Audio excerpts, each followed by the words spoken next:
जय श्री कृष्णा। सभी का स्वागत है और आज हम आगे बढ़ेंगे हमारे डे 210 में।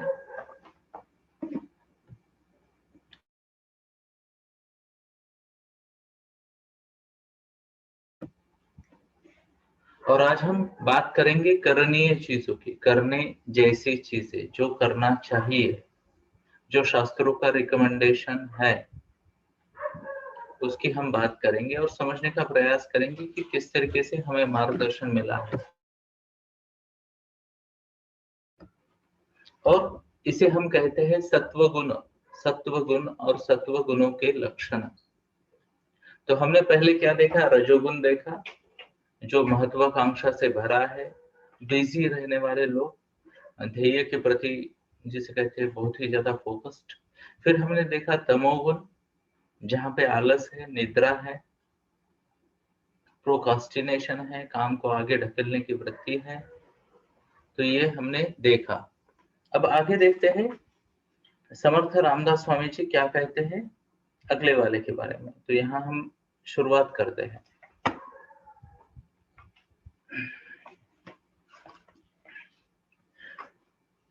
तो स्वामी जी ने पहले बताया कि तमोगुण की बातें तो हमने सुन ली। तमोगुण वह है जो बहुत ही ज्यादा दुख देता है, बहुत ही ज्यादा दुख देता है। अब दुर्लभ ऐसे सत्व गुण के बारे में सुने।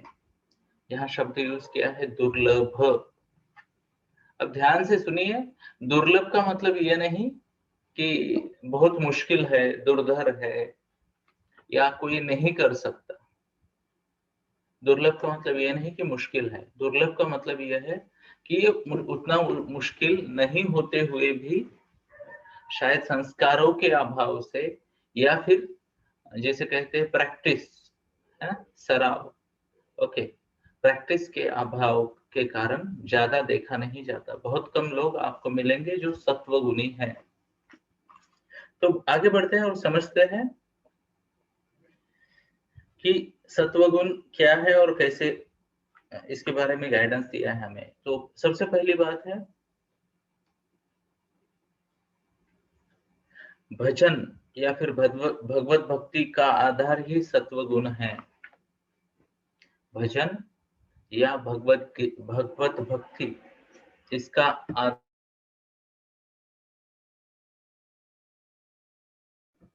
इसका भगवत भक्ति का आधार ही सत्वगुण है।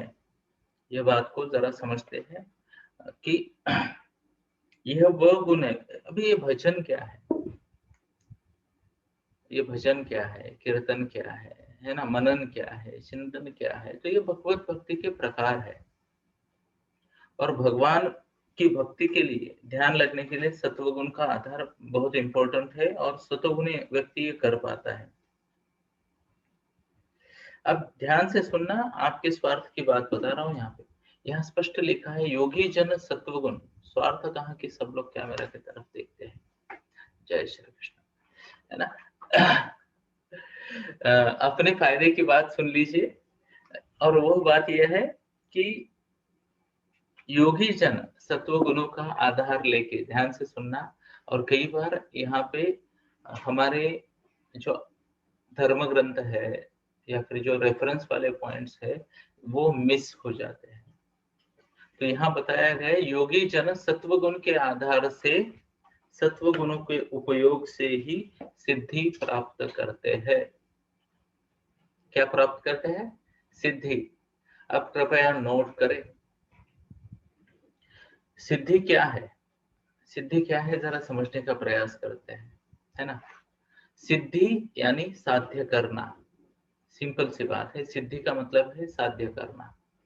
अब क्या साध्य करना, क्या साध्य करना है, यह साधक पे निर्भर करता है। और ये शब्द या ये वाक्य इस सतोगुणों के समझने में सबसे बड़ा और इम्पोर्टेंट वाक्य है कि योगी जन, योगी यानी योग करने वाले, है ना। योगी जन यानी योग करने वाले या फिर साधक यानी साधना करने वाले, इसी गुण के उपयोग से सिद्धि प्राप्त कर सकते हैं। तो कृपया मेरी बात को ध्यान से सुनिएगा। यहाँ पे हमें यह समझना है कि सतोगुण आप चाहे जो भी ऑब्जेक्टिव रखो, जो भी टारगेट रखो, जो भी गोल रखो, जो भी साध्य आपका मान लो, उसको प्राप्त करने में आपकी मदद करेगा। तो गोल अचीवमेंट के लिए सतोगुणों का होना बहुत जरूरी है। आगे बढ़ते हैं। यहाँ पे मैं क्षमा चाहता हूँ और थोड़ी सी मेरी शब्दों को सीधा करना चाहता हूँ, थोड़ा गलत बोल दिया मैंने। तो मैंने अभी अभी क्या बोला? गोल अचीवमेंट के लिए सतोगुणों का होना बहुत आवश्यक है। तो मैं आपको बताना चाहता हूँ, रजोगुण के माध्यम से और फास्ट गोल को अचीव किया जा सकता है। रजोगुणी व्यक्ति और ज्यादा फास्ट तरीके से गोल को अचीव करता है। पर फर्क क्या है? फर्क यह है, रजोगुणी व्यक्ति गोल के साथ साथ तनाव, अनिद्रा, मुश्किलें उनको भी अट्रैक्ट करता है। सत्वगुण यह मार्ग है जो मन स्वास्थ्य, मन शांति के साथ प्रगति का मार्ग है। मन स्वास्थ्य, मन शांति के साथ प्रगति का मार्ग है। और कृपया इस भ्रम में ना रहे कि सत्वगुण से जाने वाला व्यक्ति स्लो होता है। ऐसा नहीं है। सत्वगुणी व्यक्ति भी बहुत ही अधिक गति से प्रगति करता है। केवल बात यह है कि शुरुआत में थोड़ा वक्त लगता है और साधक की साधना की परीक्षा भी होती है, क्योंकि कई बार लोग शंका के बादलों से घिरे होते हैं। मन में जब शंका होती है तो ध्येय पे आपका उतना फोकस नहीं होता। तो शंका को भी दूर करना सत्वगुण का ही लक्षण है। सभी दुखों का इससे समूल नाश होता है, ऐसा भी कहा गया है। सत्वगुण है तो दुख आपके जीवन में है ही नहीं। क्या बात है! कल्पना करें, आपके जीवन में कोई तकलीफ नहीं है, दुख नहीं है, कैसा होगा? कल्पना करें। तो सत्वगुण के माध्यम से ये पॉसिबल है। आगे देखते हैं, उत्तम गति सत्वगुणों से प्राप्त होती है। उत्तम गति सत्वगुणों से प्राप्त होती है। तो यहाँ पे हमने देखा था दशक 2 समास 5 के शुरुआत में, ऊर्ध्वम गच्छन्ति सत्वस्था, मध्ये तिष्ठति राजसा, जगन्य गुणवत्तिस्था, अधो गच्छति तामसा। तो बीच वाला जो है वो रजोगुण है, जो ऊपर की गति है यानी उच्च गति है वो सत्वगुणों की गति है, और नीचे की गति जो है वह तमोगुणों की गति है। आगे देखते हैं और समझने का प्राप्त करते हैं। सत्वगुण यह वह गुण है जिससे सायुज्यता मुक्ति प्राप्त हो सकती है। सायुज्यता मुक्ति के कई सारे प्रकार है, उसमें सायुज्यता जो है, तुम और मैं एक ही हूँ। शायद मैंने ये थोड़ा सा पहले बताया था। इसमें से 2-4 प्रकार शायद मैं अभी हाईलाइट करूं। पहली मुक्ति होती है स्वर्ग की प्राप्ति, जहां पे आपको सभी सुख मिलते हैं। पर वहां पे दूसरा भाग ये भी है कि जैसे ही आपके पुण्य कर्म पूरे हो जाते हैं, आप वापस मृत्यु लोक में आते हो। मतलब आपने पुण्य कमा लिए, आपको सुख की प्राप्ति हो गई, और धीरे धीरे आपके पुण्य कम हो गए, आप वापस वही आ गए। ये सैलरी के जैसा होता है। स्वर्ग की प्राप्ति सैलरी के जैसी है। अगर आप सनातन धर्म पढ़ो तो सैलरी जैसे ही आती है, आप फुल मजा करने के लिए हो जाते हो। फिर आप बहुत सारा मजा करते हो, खर्चा करते हो, अकाउंट खाली हो जाता है, आप फिर से काम को लग जाते हो, है ना? सेम वे स्वर्ग के बारे में यही कहा गया हमारे धर्मों में। जो लोग स्वर्ग की प्राप्ति करते हैं वो पुण्य कर्म करते हैं, और वहां जाके अगर वो पुण्य कर्म ना करे तो उनका बैलेंस खत्म होता है, वो वापस आ जाता है। अब यहाँ पे हमारे यहाँ एक शब्द है, शाप देना, है ना? शाप देना। तो कई बार मुनि लोग, ऋषि लोग, अप्सरा लोग, गंधर्व लोग, देवता भी दूसरे देवता को या दूसरे इसको शाप देते हैं, वो वापस यहाँ आ जाते हैं, है ना? जैसे कि धर्मात्मा धर्मराज जो है वह विदुर का जन्म लेके आए थे, ऐसा महाभारत में उल्लेख है। तो इन बातों को समझते हैं। तो यहाँ सायुज्यता मुक्ति की बात कर रहे थे हम। तो मुक्ति के कई प्रकार होते हैं। मुक्ति का एक प्रकार कि आप भगवंत के धाम को पहुंच जाओ, ये मुक्ति है। यानी आप वही भाग एरिया शेयर कर रहे हो जहाँ पे आप भगवान भी है और आप भी हो। ओके, यानी जिसे कहते हैं ना कि कई बार लोग बोलते हैं कि हम उस कॉलोनी में गए थे जहाँ पे बिग बी या अमिताभ बच्चन रहते थे, है ना? तो ऐसा वाला एक मुक्ति का प्रकार है। दूसरा वाला प्रकार ये है कि आप उनके साथ रह पाओ, उनके साथ रह पाओ। तीसरा वाला प्रकार है कि आपको उनकी सेवा करने का मौका मिले, है ना? उनकी सेवा करने का मौका मिले। और चौथा वाला है जो आप और भगवान एक ही बन जाओ। तो एक है सालोक्य, सालोक्य जिसका मतलब है आप उसी लोक में रहते हो जिसमें भगवान स्वयं रहते हैं, सालोक्य। उसके बाद दूसरा वाला जो है वह है सामीप्य, यानी आप भगवान के सानिध्य में रहते हो, है ना? उसके बाद सारूप्य, यानी भगवान के जैसे रूप में आप रहते हो। और उसके बाद जो भगवत भक्ति की अगली वाली आई सायुज्य, यानी आप और भगवान आप भगवान जैसे नहीं, आप भगवान का ही भाग हो, एक ही बन जाते हो। यह पॉसिबल है केवल और केवल सत्वगुण से। आगे देखते हैं क्या बताया है। तो हर प्रकार के दुख से, हर प्रकार के चैलेंजेस से मुक्ति के लिए सत्वगुण यूजफुल है, ऐसा यहाँ पे बताया गया है। परम सुख देने वाला है, यहाँ पे थोड़ी तारीफ भी की गई है, उसको मैं थोड़ा सा पीछे रखूंगा। पर लिखा गया है परम सुख देने वाला है, संत और महात्माओं का भूषण है, संत और महात्माओं का भूषण है, और इससे रजो और तमो गुणों पे विजय प्राप्त की जा सकती है। अब सत्वगुण का सबसे पहली बात तो अज्ञान का नाश होता है। ज्ञान ही सत्वगुण का मूल है, ज्ञान ही सत्वगुण का मूल है। अब ध्यान से सुनिए, ज्ञान क्या है? ज्ञान यानी जीवन को जानना। इसके लिए हमें भगवत गीता का अध्याय 2 देखना पड़ेगा, सांख्य योग। सांख्य योग में दो बातें बताई गई है। एक बात है कि जगत का मूल नियम क्या है, जगत का मूल नियम क्या है? कितने लोगों को पता है वो मूल नियम? जगत का मूल नियम, तो जगत का मूल नियम जो है उसमें 2 पार्ट है। एक शरीर के बारे में कहा गया है और दूसरा आत्मा के बारे में कहा गया है। तो हमारे शरीर की जो ऊर्जा है, चेतना है, उसे आत्मा कहेंगे, है ना? अब ध्यान से सुनना, ये आत्मा, उसका नियम बताया गया है। आत्मा टेम्पररीली बस में चढ़ी है, बस चल रही है, जर्नी खत्म होती है, आत्मा उतर जाएगी, है ना?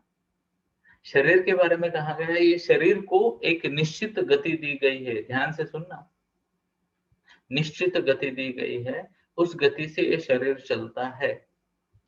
अब ऊर्जा के या चेतना के उपयोग पे यह निर्भर करता है कि वो गति थोड़ी ज्यादा होगी या कम होगी, पर गति वही है। कल्पना करें 15 साल का कोई बच्चा है, कल्पना करें 15 साल का कोई बच्चा है, तो वो करीब करीब 15 साल के बच्चे जैसा दिखेगा, है ना? हो सकता है 12-13 वाले जैसा एक आधा दिखे, छोटा सा, एक आधा 17-18 जैसा थोड़ा मैच्योर भी लग सकता है ना? यस। जैसे मान लो मैं 10th में था तो हमारे क्लास में 2 बच्चे थे जिनको पूरी दाढ़ी थी, है ना, बीर्ड, और बाकी हम बिना दाढ़ी मूंछों वाले थे 10th में। तो ऐसे हो जाता है थोड़ा सा प्लस माइनस। पर क्या आपने कभी देखा है कोई रोग छोड़ के? 1-2 रोग होते हैं जिससे आदमी बूढ़ा जल्दी हो जाता है। 15 साल का बच्चा 40 साल जैसा दिख रहा है, ऐसा देखा कभी आपने? नहीं देखा होगा। तो ये बात को समझते हैं, समझने का प्रयास करते हैं। शरीर की एक निश्चित गति है, कोई 40 इयर्स का है, यहाँ थोड़ा सा फर्क हो सकता है। 40 साल वाला 10 साल आगे या 10 साल पीछे भी दिख सकता है, 40 वाला 30 जैसा दिख सकता है, या 50 जैसा भी दिख सकता है। डिपेंड करता है कि 40 साल में उसने ऊर्जा को, चेतना को कैसे यूज किया है या ना? क्या आपने देखे? यानी मैं एग्जांपल देना चाहूंगा, जबरदस्त एग्जांपल। एक लड़का है जिसका नाम है Virat Kohli. He is 34, he is 34। Okay, तो काफी उम्र हो चुकी है उनकी, वैसे कहा जाए तो, है ना? विराट कोहली तो काफी सीनियर हो गए, 10-12 साल से क्रिकेट खेल रहे हैं अभी, है ना? पर उनको अगर आप देखो, उनका फिटनेस लेवल देखो, बाकी चीजें देखो, तो इज लाइक 24, 25, है ना। वही आप आपके आजू बाजू में देखो 34, 35 वाले कुछ लोग जिन्होंने मध्यम गति का विकास किया है, मध्यम गति पेट का विकास किया है, तो उनको देखो तो आपको लगेगा ये 40-42 का होगा, है ना। धन्यवाद। तो यहाँ पे फर्क पड़ता है। अब थोड़ा सा आगे बढ़ते हैं शरीर की गति में। एक 65 साल का उदाहरण लेते हैं, है ना, 65 साल का। तो कल मैंने, कुछ दिन पहले की बात है, मैंने फेसबुक पे एक पोस्ट देखी। एक व्यक्ति ने अपनी माता की मृत्यु का एक फोटो डाला और इतनी उम्र में उनकी मृत्यु हो गई, ऐसा कहा। तो जब मैंने फोटो देखा तो मुझे लगा ये लेडी डेफिनेटली 75 से 80 साल के बीच में होगी, फोटो से देख के ऐसा लगा। और जब मैंने वो मैसेज पढ़ा, संदेश पढ़ा, उसका शोक संदेश, तो उसमें बताया गया था शी वाज ओनली 64। तो यहाँ पे फर्क पड़ता है, 20 साल का भी फर्क पड़ता है 60 के आगे। क्यों? क्योंकि ये निर्भर करता है कि पहले 60 साल में आपने शरीर को कैसे संभाला, है ना। पर मूल नियम यह है जीवन का कि आपका शरीर है तो वो आगे बढ़ना है, आगे बढ़ना है, आगे बढ़ना है और आगे बढ़ना है ना। तो यहाँ कहा गया है जरा मरण मोक्षाय। ओके। और यहाँ पे जिसे कहते हैं कि शरीर की गति के बारे में बताया गया है कि किस तरीके से इंसान का शरीर पहले युवा अवस्था में होता है, बाल अवस्था, युवा अवस्था, फिर प्रौढ़ अवस्था और फिर जरा यानी वृद्धावस्था और फिर मृत्यु की तरफ चल देता है। तो ये जीवन के नियम है और ये सबसे बड़ा ज्ञान है, सबसे बड़ा ज्ञान है। तो यहाँ पे मैं बच्चों को और एक संदेश देना चाहूंगा, प्यार से सुन लेना। अब यहाँ पे कुछ टीनेजर्स है मेरे सामने, तो कोई मान लो 12-13 साल के बच्चे हैं, 15 साल के बच्चे हैं, कोई 17-18 वाला भी है। ध्यान से सुन लेना, आपके पास लिमिटेड टाइम है आपके माता पिता के साथ रहने का, उनसे लाड प्यार करने का और करवाने का, है ना। ओके। तो उसमें भी अगर आप कन्या हो, जैसे कि यहाँ पे मैं स्क्रीन पे देख सकता हूँ, दो प्यारी बहनें यहाँ पे आपके सामने हैं, तो आपको भी ये याद रखना है, या फिर आपको भी ये याद रखना है। और कई सारे हैं, इवन जो बेटे हैं स्क्रीन पे, एक आध दो को मैं हाईलाइट करूंगा, आपको भी याद रखना है।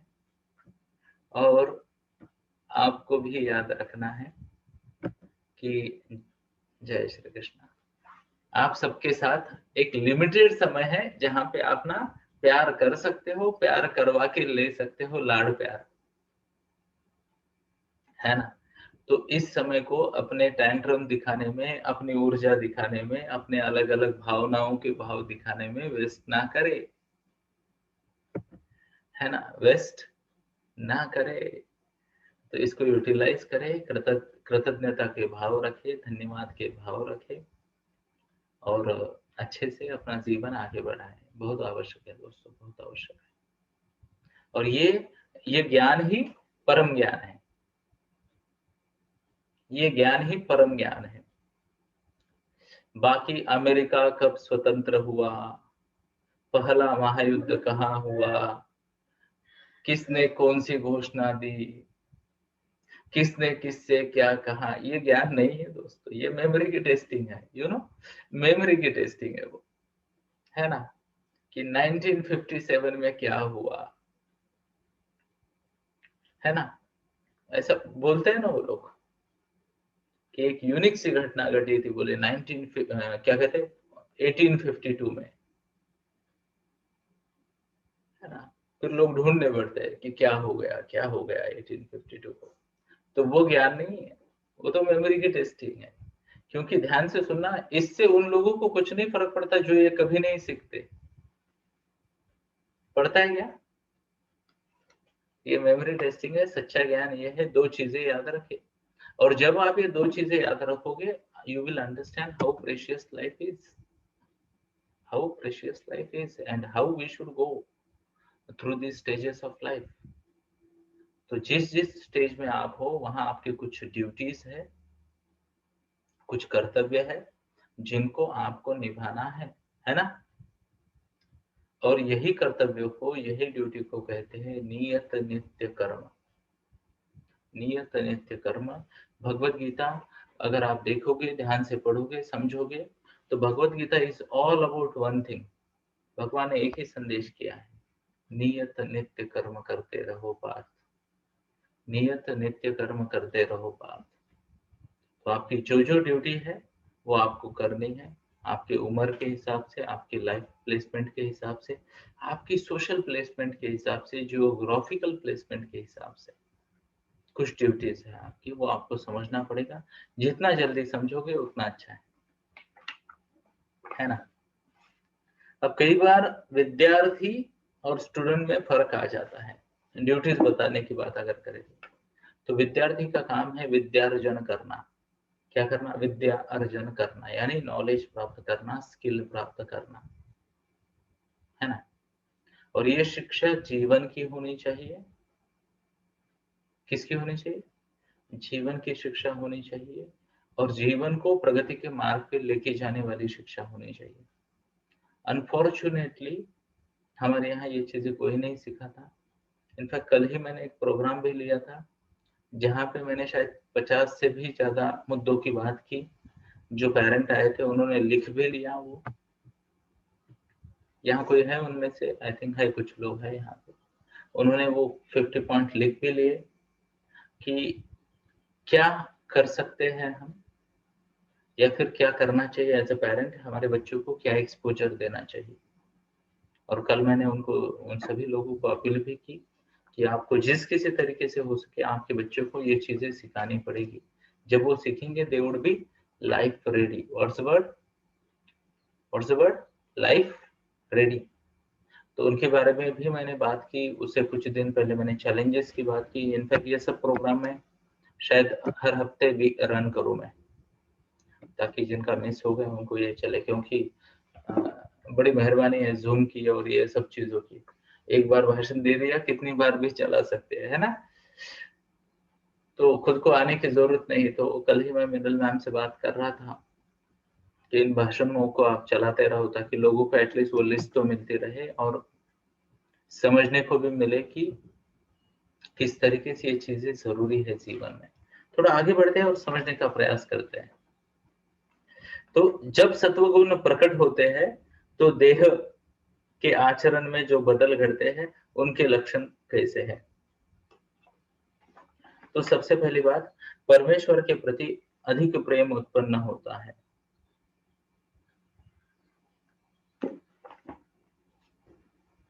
जय श्री कृष्ण। अब समझने का प्रयास करते हैं ये क्या है परमेश्वर का प्रेम। स्पेशली आज के जो इंग्लिश बोर्ड वाले हैं ना बच्चे, वो बोलते हम नहीं मानते इसको। बोले भगवान को नहीं मानते तो भगवान के प्यार को क्या मानेंगे, है ना। तो ऐसे बहुत सारे बच्चे बात करते हैं। तो ये परमेश्वर का प्रेम क्या है पता है? परमेश्वर के प्रति प्रेम का सिंपल सा मतलब है, ये समझ, पहले तो रिस्पेक्ट करना। पहले तो रिस्पेक्ट करना कि हमारा घर ठीक नहीं चलता अगर मम्मा 2 दिन कहीं गाँव चली जाए, मामा के गाँव चली जाए, है ना। नहीं चलता, सब बिखरा बिखरा हो जाता है, तो बिगड़ जाती है चीजें, है ना। हमारी गाड़ी ठीक नहीं चलती अगर उसे सर्विसिंग ना की जाए तो, है ना। ये सब चीजें, एसी है, पंखे है, कूलर्स है, जो अभी लगने वाले हैं हमें, है ना। वैसे कितने लोगों ने कल होली एंजॉय की? अनुष्का ने एंजॉय की, निशा ने एंजॉय की, मैंने भी की, यस, रचित ने भी की। बाकी लोगों ने होली एंजॉय नहीं की, क्यों?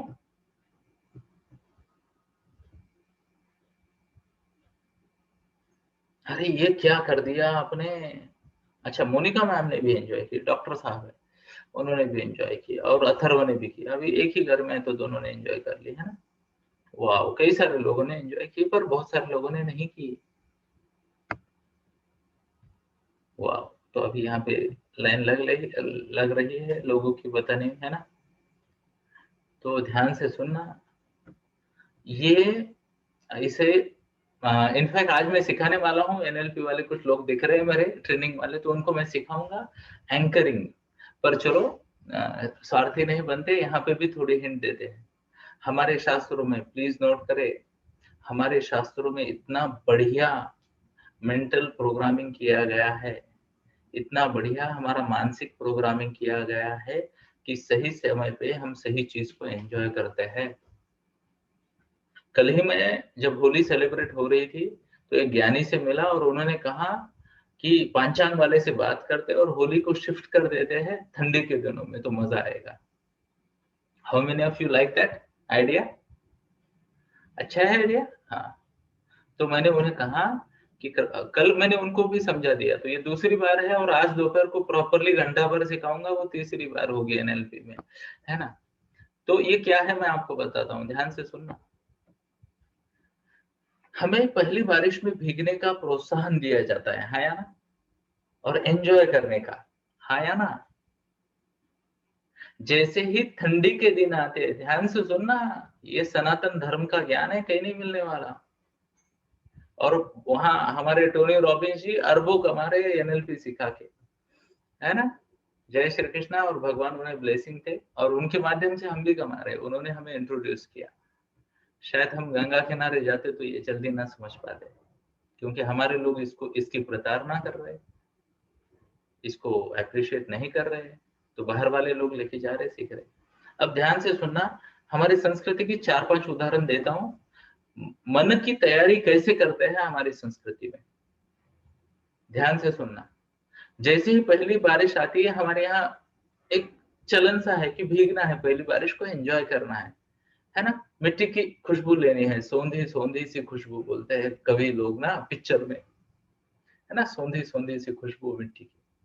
अब इससे क्या होता है, आपके शरीर को पता चल जाता है, ध्यान से सुनना, आपके सबकॉन्शियस माइंड को पता चलता है कि बारिश मैं एंजॉय करता हूं, बारिश मेरी दोस्त है। तो जो लोग पहली बारिश में, ध्यान से सुनना, भीगते हैं, एंजॉय करते हैं, वो बाद में भीग जाए तो उनकी बारिश को उनकी बॉडी अपोज नहीं करती, वेलकम करती है, और वो सर्दी वर्दी ठंडी ये वाली चीजों से बच जाते हैं। मन की प्रोग्रामिंग। अब ध्यान से सुनना, जैसे ही ठंडी शुरू हो जाती है, हमारे यहाँ एक प्रथा है, सुबह जल्दी उठो, 4-4:30 बजे ब्रह्म मुहूर्त पे ठंडे पानी से नहा लो। कितने लोग नहाए हैं दिवाली के सीजन में? तो अगर बचपन याद आया होगा आपको, तो हम बचपन में अपने भाई बहनों के साथ ना ऐसा ठंडी में इतनी जल्दी उठ के ऐसे, फिर एक को बोलेंगे तू जा, ये जा, वगैरह वगैरह, और फिर बातों बातों में हम भूल जाएंगे कि ठंडी की क्या तकलीफ है, और हम एंजॉय करेंगे ठंडी वाला पल वो। अब इसका फायदा क्या है, इंसान जब पॉजिटिव एनर्जी में होता है, एक्साइटमेंट में होता है, प्लीज नोट करें, तब वो जो भी एक्शन करता है उसे लगता है ये एक्शन मेरे लिए फेवरेबल है, ये एक्शन मेरे लिए फेवरेबल है। इसे एंकर कहते हैं। क्या कहते हैं? एंकर। तो जैसे ही दिवाली के दिनों में 2-3 बार सुबह जल्दी उठ जाते हैं, ध्यान से सुनना, और नहा लेते हैं, फ्रेश हो जाते हैं, यू नो, अभी का तो पता नहीं, बट पहले जमाने में तो नहाने का प्रोग्राम भी दिवाली का बाहर होता था, है ना। तो हम तो ठहरे, क्या कहते हैं, बॉयज, तो हमें तो बस किसी पत्थर पे बिठा दिया जाता था और ऊपर से पानी डाल के ये रगड़ रगड़ के ठीक किया जाता था हमको, है ना। तो पॉइंट क्या है, कल्पना करें 4:30 बजे ठंडी के सीजन में कोई बैठा है और माहौल ऐसा बनाया जाता है कि वो ठंडी की कंप्लेन नहीं करता, वो एंजॉय करता है ना। यहाँ पे आप देखो, काकड़ा आरती है, ठंडी में जल्दी उठ के प्रार्थना करो, तो क्या होता है, इससे हमें ठंडी का डर नहीं लगता, हम एंजॉय करते हैं। तो आने वाले सीजन में हमारे सनातन धर्म में आपने देखा होगा, बहुत सारे लोग जल्दी उठ के अपने काम करते थे और फिर तैयार होके खेत को या व्यवसाय को जाते थे। तो आज के जमाने में जो फैशन आई है ना, ठंडी की वजह से 1 घंटा नींद बढ़ जाती है और कंबल बड़े हो रहे हैं, ये नहीं होता था। उस जमाने में लोग ये कहते हैं, अरे अभी अभी तो दिवाली हुई, उस वक्त एंजॉय किया, अब क्या ठंडी को भाव देना। वो बोलते कुछ ठंडी वंडी नहीं है। क्या आपने देखे गांव के लोग सफेद सी छोटी सी बनियान पहन के बैठ जाएंगे, बोले काहे के ठंडी, ठंडी तो तुम्हें को, मेरे को कुछ नहीं लगती। सेलिब्रेशन का फायदा है। वैसे ही गर्मी बढ़ने से पहले आपको होलिका के चक्कर लगाए जाते हैं, आप वो हीट को एंजॉय करते हो। ध्यान से सुनना, आप उस हीट को एंजॉय करते हो, आपको बहुत अच्छी लगती है वो हीट। और जैसे ही आप उस हीट को एंजॉय करते हो, आपकी बॉडी को मैसेज आ जाता है गर्मी बुरी नहीं है। फिर अगले 3 महीने सूरज भगवान चाहे जितना तपा दे इस वसुंधरा को, जो लोग होली एंजॉय करते हैं उनको गर्मी की तकलीफ नहीं होती। और जो लोग बोलते हैं इट्स टू हॉट, बिना एसी के रह नहीं पाते। जय श्री कृष्णा। और 2 एग्जांपल देना चाहूंगा, एक आध 2 एग्जांपल। नागपंचमी आती है ना, यू नो नागपंचमी, नागपंचमी, हाँ। तो ये उस सीजन में आती है जब नाग के बच्चे ना जैसे कहते हैं बड़े होने लगते हैं। तो हमें ये सिखाया गया है शास्त्रों में कि बड़े बड़े सांप पकड़ के लाओ, उनकी पूजा करो और उनको देवता मानो। ध्यान से सुनना, उनको देवता मानो। तो जैसे ही नाग पंचमी आके हम पूजा वूजा कर लेते हैं, उसके बाद तुरंत सीजन आ जाता है उनका, और वो आपको सांप के बच्चे बच्चे मिल जाएंगे। नाउ ध्यान से सुनना, सांप के बच्चे मारने के लिए इजी टारगेट है ना, इजीली मारे जा सकते हैं।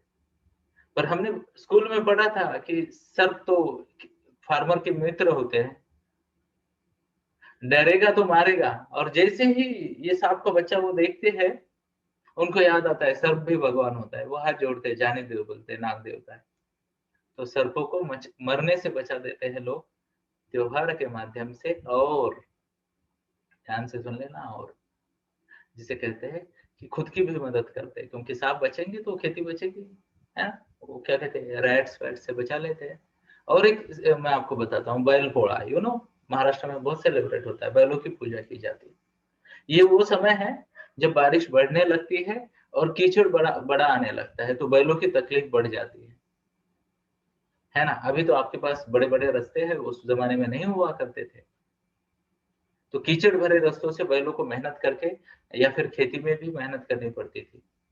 और जब ये सेलिब्रेशन हो जाता था, इसके बाद जब कोई भी इंसान देखता था तो बैल को भी भगवान मानते थे और उनकी मदद करने लग जाते थे। तो जानवर भगवान बनने से भूत दया का भाव मनुष्य के मन में आता था, और उससे वो, यानी मैंने ऐसे कई सारे फार्मर देखे हैं, बैलगाड़ी से उतर कर पीछे से धक्का मार रहे हैं या फिर अपना 50-60 किलो का भार कम कर रहे हैं बैल के पीठ से।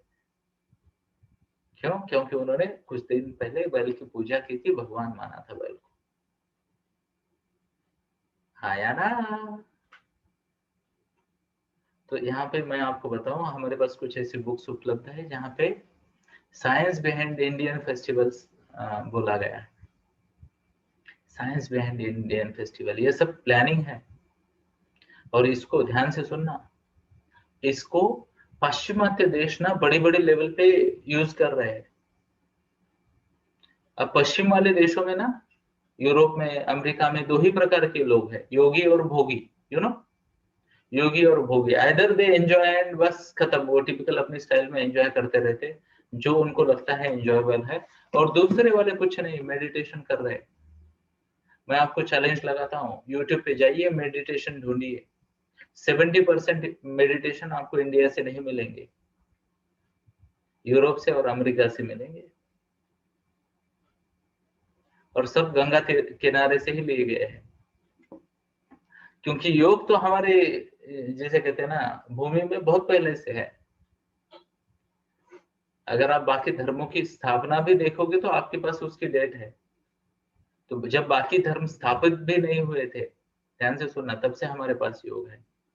तो कृपया इस बात को ध्यान दे और सतोगुणों को सीरियसली ले ले। चेतना मैम, आपको ढूंढना पड़ेगा वो बुक का नाम, मुझे याद होता तो मैं तुरंत बोल देता। और कई सारे बुक्स है, कई सारे बुक्स है, इवन यूट्यूब चैनल्स है, वो आपके लिए अच्छा रहेगा, समय भी बच जाएगा। साइंस बिहाइंड, और वेदांता में भी लिखा है, अगर आपने वेदांता को पढ़ा तो उसमें भी है।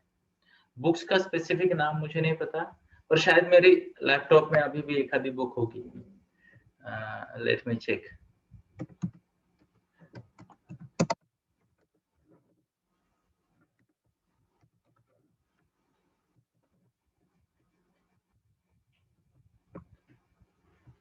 कोई बात नहीं, हमारे एक्टिव ग्रुप में मैं मैसेज डाल दूंगा, ओके। पर डेफिनेटली मेरे पास बुक्स है, मैंने पढ़ी है, और इवन मराठी बुक्स भी है इसकी, तो कोई दिक्कत नहीं। अगर आपको पढ़ना है, मेरे टच में रहे, मैं आपको दे भी दूंगा।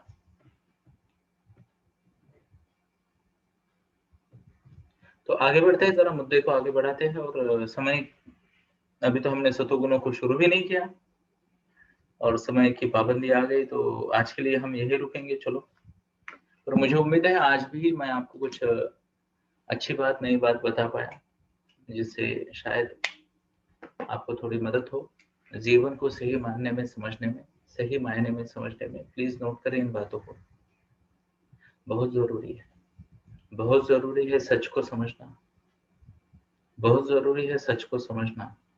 जो इस सच को समझता है कि बॉडी की एक जर्नी है, आत्मा की एक जर्नी है, वो अननेसेसरी एक्युमुलेशन फेज में नहीं जाता। जमा करने पे भर नहीं होता उसका, उसका भर होता है, उसका फोकस होता है कंट्रीब्यूशन करने पे। और कंट्रीब्यूशन करके वो अबंडेंस में जीता है। ऐसे नहीं कि वो अबंडेंस में नहीं जीते, अबंडेंस में जीते हैं। पर उन्हें ये पता है, वो हमेशा इस बात के प्रति अवेयर होते हैं कि जो भी चल रहा है और जो भी है, ये सब क्या है, टेम्पररी है, ये सब टेम्पररी है। तो लॉन्ग टर्म चीजों पे विश्वास करते हैं, इसलिए वो नातों को, रिलेशनशिप को वैल्यू देते हैं, हेल्थ को वैल्यू देते हैं, संस्कारों को वैल्यू देते हैं, कंट्रीब्यूशन को वैल्यू देते हैं, और आगे बढ़ने का प्रयास करते हैं।